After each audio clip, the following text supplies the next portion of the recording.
Sprint car silly season popped off yesterday. We'll recap the announcements and give some clues for more changes to come. We'll also dive into the USAC and non-wing exodus, the end for East Bay Raceway Park, and more. Let's go.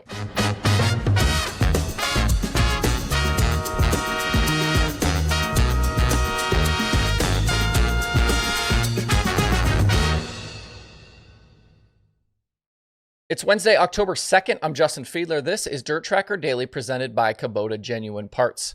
It was a busy Tuesday around the sport, and we've got a lot to get you caught up on today. But before we do, might I make a quick request? If you like what we do here 5 days a week, consider hitting that subscribe button on YouTube or the podcast places, wherever you tune in.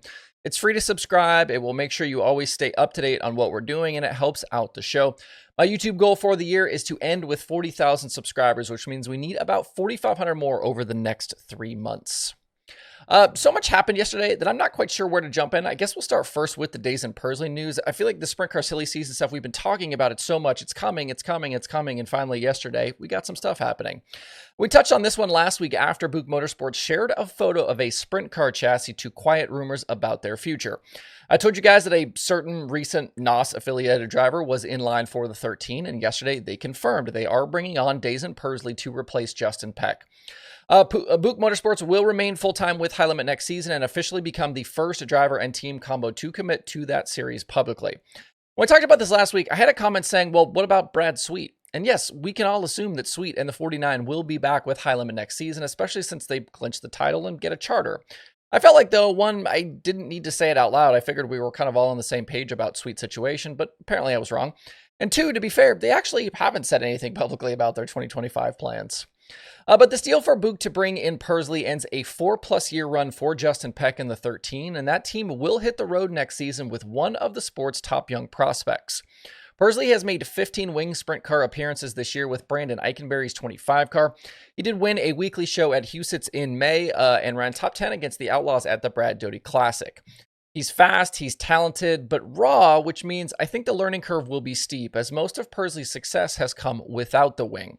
He's got 3 career USAC National Sprint Car wins, 2 of which came this year, 1 at Knoxville and 1 most recently at Eldora. He's also the current USAC Midget Championship leader. He's got 7 of his 9 career wins on that side came in 2024. He really seems, though, to have found his footing this year, and as a driver, you've got to strike while the iron is hot. Pursley won't have to wait long here either. He won't have to wait till 2025 to make his first starts in the 13, as the team will hit up Bridgeport in November and then World Finals to kickstart their time together and work towards getting everyone comfortable. I personally like this move for both sides. Buch goes from one wheelman to another, and then Pursley will be in a car capable of winning races with a solid foundation behind him. I think there's going to be pressure on him to perform, but not to go out and just win the championship right away. It'll be good to have some leeway for him to kind of learn and grow. On the flip side, this does obviously confirm as well that Justin Peck is moving on next season. It's honestly kind of been one of the worst kept secrets in sprint car racing the last several months that Peck was going to be leaving the 13 at season's end. He posted a statement yesterday wishing the team the best in the future, thanking his partners and fans, and said that 2025 plans would be announced shortly. I wouldn't expect anything official about that until probably after the High Limit finale at Texas. If they've waited this long to tell us, they'll make us wait a little bit longer. And just so it's clear, this is Peck leaving, not him being fired or replaced. You kind of get this mutual parting of ways and all of this type of stuff, but this is Peck leaving. And it's the odd situation where the team announces the replacement for the quitting driver before that driver actually said he was leaving or where he was going. All the talk points to Peck heading to another Pennsylvania-based National Tour running sprint car team, replacing a driver also from Indiana like Peck is. That team's National Tour plans for 2025, though, are still supposedly being worked out. I don't think I'd be surprised if they went back outlaw racing, but I also wouldn't be surprised if they just decided to stay High Limit. The driver that Peck will be replacing has had his name mentioned in a lot of rumors about future rides as well, but it sounds like nothing is quite set in stone there yet, regardless of what the internet is saying right now. We'll have to stay tuned on that front for sure. At the moment, we have officially one team going outlaws. That's the 2C with Cole Macedo that was announced back in Knoxville, and we've now got one with Daison Pursley and Buch 13 going High Limit. Both sides, I think, and this is something I don't know that a lot of people have talked about, both sides are going to lose drivers off of their current rosters. That means High Limit, that means the Outlaws. There's going to be 1, 2, 3 drivers on each side that are not going to return next year, but there's going to be additions as well. So lots more still to come here. The other news from yesterday was Brady Bacon announcing he's going to focus on wing sprint car action basically full-time next year.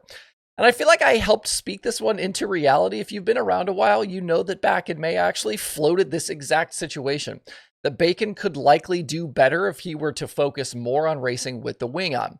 And that's his plan going forward. He'll go pick and choose for 2025, running around 40 shows in that TKH Motorsports 21H. That's the one that we regularly see him in.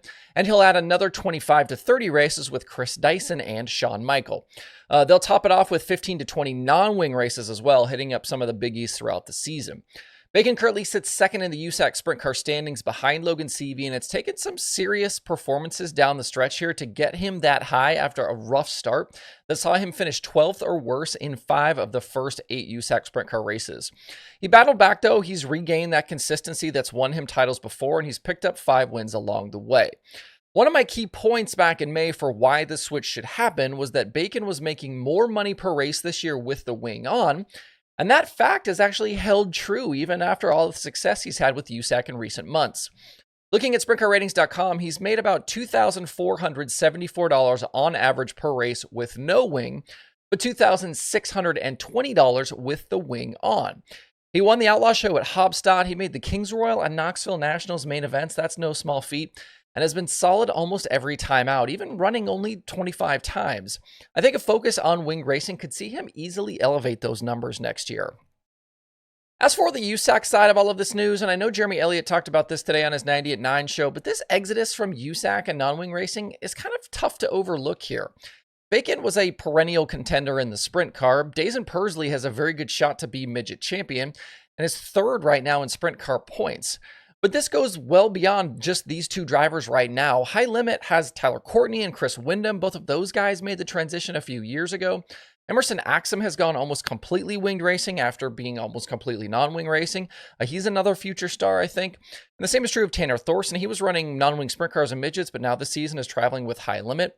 And then we can go even further and talk about names from some past years: Zeb Wise, Spencer Baston, Buddy Kofoid, Shane Golobic, Tanner Carrick, Chase Randall, Taylor Reimer, Brenham Crouch, Kaylee Bryson. All of those drivers were full-time USAC competitors in recent years, and all have transitioned away, mostly to winged action, with Bryson and Reimer spending more time on pavement. A series with that group of drivers right now would be absolutely stacked. Are we, and is USAC okay with them just being a stepping stone to other kind of forms of racing for so many of these drivers? Because that's what it feels like where we are right now. The economics don't really work out well for drivers trying to stay at that level, and USAC is not in a position to just start paying $10,000 to win or more for every single race and having, big paying crown jewel events. And in terms of promoting these shows, USAC must now create names every season instead of being able to rely on having bankable stars returning. That's a tough road when you're trying to convince race fans to buy tickets and streaming when they don't know who the drivers are. It's a difficult path for USAC, and I don't know how you change it. And maybe they don't need to, or maybe they realize where they are in the ecosystem and they're just okay with it. I'm not really sure. They're going to continue to have Justin Grant and Kevin Thomas Jr. and Kyle Cummins and Robert Ballou, but there's going to be other drivers who depart, and I think especially on the midget side. I don't know how much longer we'll see Ryan Timms running full-time in a midget, and Logan Seavey seems ripe to be picked up. Drop me a comment, let me know what you think about this situation. The other news from yesterday, and this one was a bummer, even though it seemed like it was possible and probable kind of all along, but we've seen the final Lucas races at East Bay Raceway Park in Florida. The grand finale for the Lucas Oil Late Model Dirt Series has been canceled because of after effects of Hurricane Helene and more rain expected in the lead up to those dates. In place of those races that were supposed to be October 10th through the 12th, the Brownstown races that were postponed from last week, that is the CJ Rayburn Memorial and the Jackson 100, those will now be run October 11th and 12th, kind of in that place. So the Lucas Championship Chase is now 2 nights at PA Motor Speedway this weekend, those rescheduled Brownstown races, and the 2 nights at Eldora for the Dirt Track World Championship. The final race ever for East Bay will now be the Rusty Dixon Memorial, which was postponed to November 2nd. That one will feature local racing, modified 604 late model street stocks, all those things. And then after that, a staple of Florida dirt racing will just fade into the ether. It's Wednesday, so that means a look around the other dirt racing podcasts for fresh content this week. Wing Nation has Van Gurley Jr. and Daison Pursley. Turn 2 Terribles has Wes Irwin. Getting Up to Speed has Tom Barry Jr. And there are new episodes of The Dirt Reporters, Dirt Track Confessions, The Dirt Nerds, and The Drivers Project. You can find links to all of these shows and their newest episodes at DIRTRACKR.com/podcasts. That's the show for today. Thanks to everyone who grabbed something, by the way, in the sale over at shop.dirtracker.com. All stickers and shirts, they're now sold out. Your orders are all shipped, and you should have them very soon if you haven't received them yet. Hope you guys have a great day out there. We'll see you right back here tomorrow.